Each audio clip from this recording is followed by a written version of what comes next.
Hey, welcome to Auto. I'm going to show you guys how to set up an all-wheel drive dyno jet today for a Subaru WRX. So we got one strap on the back so far. The case thing is, when you get these under here, on the arm here, you want to make sure it's slid all the way over. If you don't have them slid all the way over, they will start actually coming loose when you do pulls. But a lot of guys forget about ratchet straps. You see the piece of metal here? You always want to make sure that it disappears. And actually, I think that's a little too tight, so. And you see how that fully disappears? The reason being you want it fully wrapped around. Even though this is not a super high horsepower car, these straps will completely rip off and then the car will go off the dyno. Even though it's tight, if it's not wrapped around in 1 or 2 loops, it will just rip it out. It's always cool. Then tighten these down. You don't want them over here, because as the car does pulls, it's gonna start moving. Then straps will come loose, and then you have a potential the car will walk out the dyno. It's also why you crisscross them, because essentially it brings the straps into the center of the car.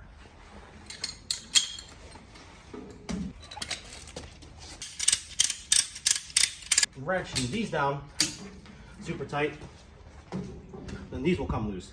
So the middle sinks down to suspension. As you roll into the pole, these will catch the car. And that's the point of that. So next step, what we're going to do is we're going to get on the dyno.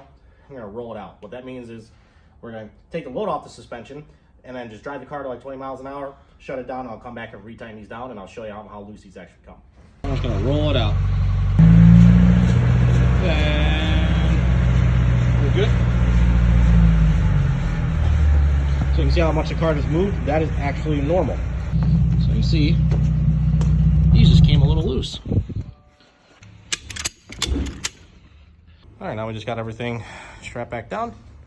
Now we can actually start the tuning process. So what we're doing is we are programming the new map that has all of the new information from our on-street drivability tuning session.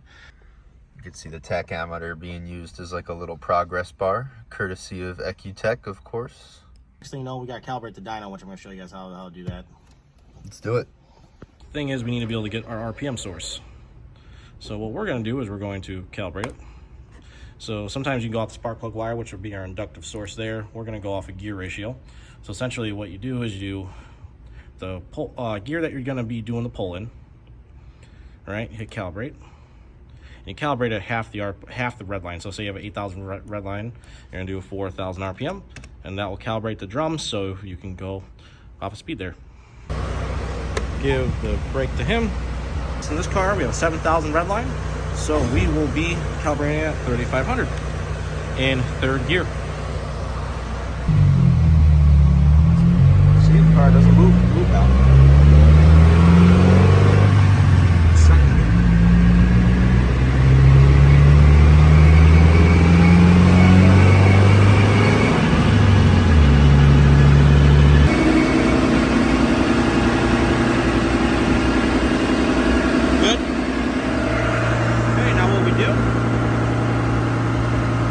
Calibrate. If you can hear us, hit close. Okay. Now you have the RPM source, so you can drop the torque.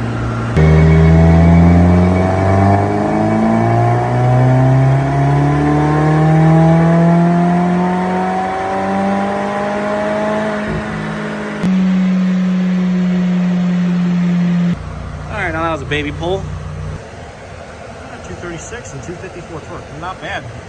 For no boost at all. Yeah, for wastegate. Not bad. 236 and 254 on wastegate pressure. Yeah, so essentially everything looks pretty good for a baseline pull. We are where we expect to be for boost, for load. Our boost curve is reasonably smooth here, which is nice for the factory boost controller. It's this green line that we can see here. No crazy knock activity yet. We haven't turned the boost up yet, so we'll see how that goes. But now we are going to adjust our load scale, change our boost a little bit, and also go ahead and adjust our fueling as well to make sure that our next pull is a little closer to where we want to be. Yeah, for sure.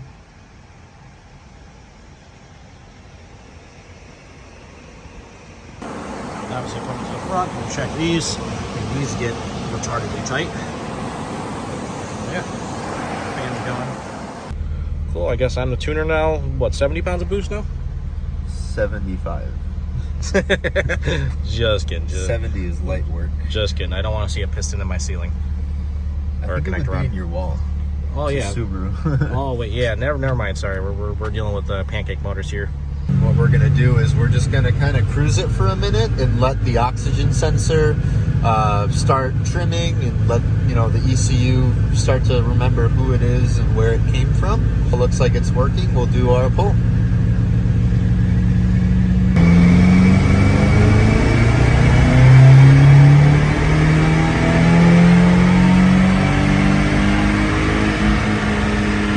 On the dyno is that you actually shouldn't just clutch in immediately after a pull, because for a split second you will be starving the engine of oil. So it's always good to let it decelerate a little bit, and then you can drop it in neutral once you kind of get down to, maybe like 45, 5,000 RPM. Pull number 3, third.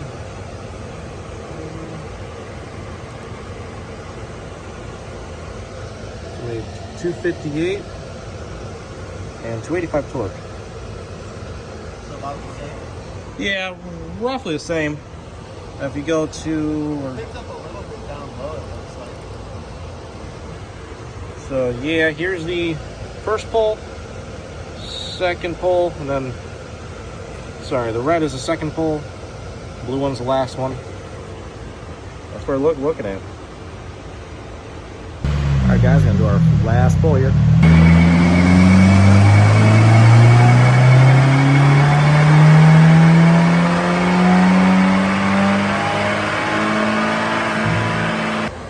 Alright, we'll see what the last one was. Okay. 259, 282. One away from 260. Solid car. Not a whole lot of performance parts on here that necessarily increase horsepower. Some big gains at this point would come from a boost controller so that we can hold our boost a little bit better, especially on the top end. And then for getting some better inflow and outflow in this car, an intake and an exhaust. A lot of people, a lot of times, they just get like an intake, and when in reality it gives you, some cool turbo noises and all that. Air coming into the engine is only as good as air coming out. So if you're still restricted by that factory downpipe, or in this case a J-pipe, that's definitely should be the next thing on your list. So what's done to this car again? Yeah, so this car has a turbo inlet and a catback exhaust. So as far as power adder modifications, it doesn't really have any. But a stock car will typically, on a dyno jet like this, will make between 200 and 220 wheel horsepower. This car showed 259, so that's roughly like a 40 to 50, depending on the conditions of the stock car, gain in wheel horsepower. Falls right in line with what we'd expect. I'd say this is a healthy car, and it's going to make for a great daily driver with some nice torque. Alright guys, that's about it. We're going to get the car out the dyno, and yeah. With Clint's tune here, pretty much a stock car made an extra 40, so not too bad. Not too bad at all. Right. Another thing too, always get the front straps first. Don't do the back first. Always pull the car up on the dyno on the rollers first, and then strap down the back.